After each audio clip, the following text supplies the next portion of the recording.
안녕하세요, 아이유입니다. 오늘은 자폐아동의 시집가게 대하여 이야기를 해보겠습니다. 요즘 대세 드라마 이상한 변호사 우영우에서 우영우와 이준우가 처음 만나는 장소인 회전문이 나옵니다. 우영우는 회전문을 잘 통과하지 못하고 밖으로 튕겨나오는 등 여러가지 모습을 보여주었습니다. 이 장면은 단순히 우영우의 감각적인 둔함으로 비춰질 수도 있지만 자폐인이 가지고 있는 시지각적 예민함과 둔함과도 연관이 있습니다.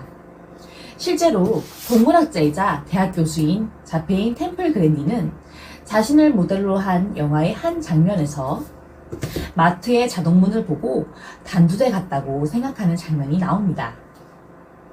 자폐 스펙트럼은 시각적 예민성이 둔하거나 너무 강하여 자동문이 닫히는 과정보다 닫힌 장면, 열린 장면에 대한 시각적 기억이 강해 닫혀있는 장면, 열린 장면만 반복적으로 인식되기 때문입니다. 비슷한 예로 멀리서 기차가 칙칙폭폭 하고 지나갈 때 이 지나가는 장면보다는 기차가 가까워지는 연속적이지 않은 장면만 칙칙폭폭 시각적인 충격으로 자폐 아이들은 보게 되는 것입니다. 자폐 스펙트럼을 가진 아이들 중 이런 시지각이 예민한 친구들은 변기물을 계속 내리는 아이, 방의 문을 반복하여 열고 닫는 아이, 창문을 통해 들어오는 프리즘 빛을 보며 시각 추구를 하는 아이, 손바닥을 펴고 손을 왔다 갔다 시각 추구하는 아이, 사물을 멀리서 또는 가까이서 반복적으로 보며 시각 추구하는 아이, 책장을 넘기며 반복적인 그림을 시각 추구하는 아이, 지나가는 자동차의 바퀴를 시각 추구하는 아이, 흘겨보며 일명 매직아이를 이용한 시각 추구를 하는 아이, 장난감이나 물건을 일렬로 줄 세우는 아이 등 많은 방법의 시각 추구를 볼 수 있습니다. 그렇다면 이러한 시각 추구를 줄이기 위해선 어떻게 해야 할까요? 첫째, 텔레비전, 핸드폰 등 불빛이 자극적이고 장면의 교체가 빠른 시각적 자극이 되는 물건을 금지합니다.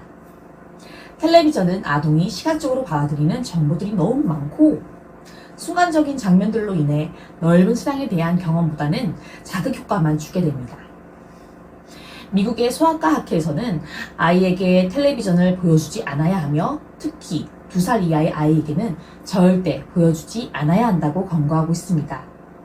둘째, 멀리 보기가 있습니다. 아동과 대소근육을 위한 등산과 오르막 오르기를 하며 산 정상에서 바라보며 멀리 있는 사물을 보는 연습을 합니다.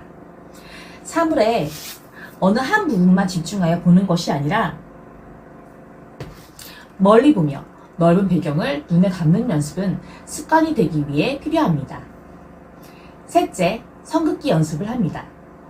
선의 시작과 끝을 그으며 눈길 추적과 유지를 함께 연습합니다. 동그라미를 그리며 선을 계속 따라가고 아동이 좋아하는 사물을 한 번에 그리며 시작과 끝의 유지를 지켜줍니다. 넷째, 무엇보다 시각추구보다 더 재미있는 놀이들을 가르쳐줍니다. 시각추구 또한 몸으로 하는 몸놀이에 해당합니다. 언어치료를 통해 언어가 발달된 자폐성 아이들과 부모님이 상황놀이, 소꿉놀이, 장난감 놀이 등을 하며 시지각 놀이보다 더 재미있고 신나는 놀이가 있다는 것을 아이에게 알려줍니다.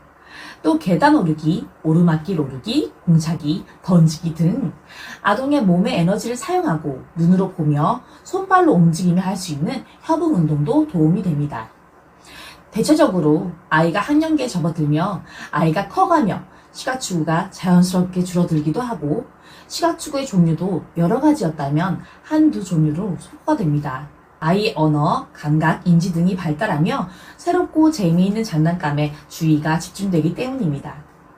하지만 시각추구로 굵어진 그 부분의 시신경은 남아서 간헐적이지만 계속 남아있는 시각추구가 조금씩은 있게 됩니다. 자폐아동과의 대화, 놀이, 건강한 유대관계의 형성으로 아이 마음의 공감을 통한 이해가 우선되어야 할 것입니다. 템플 그랜딩이 나는 평생 자폐로 살 겁니다. 나는 모자란 것이 아니라 다른 겁니다. 라고 자폐에 대한 정확한 정의를 한 것처럼 다름을 인정하며 공존할 수 있는 사회가 되었으면 좋겠습니다. 오늘도 아이였습니다. 아이를 이해하는 공간 시간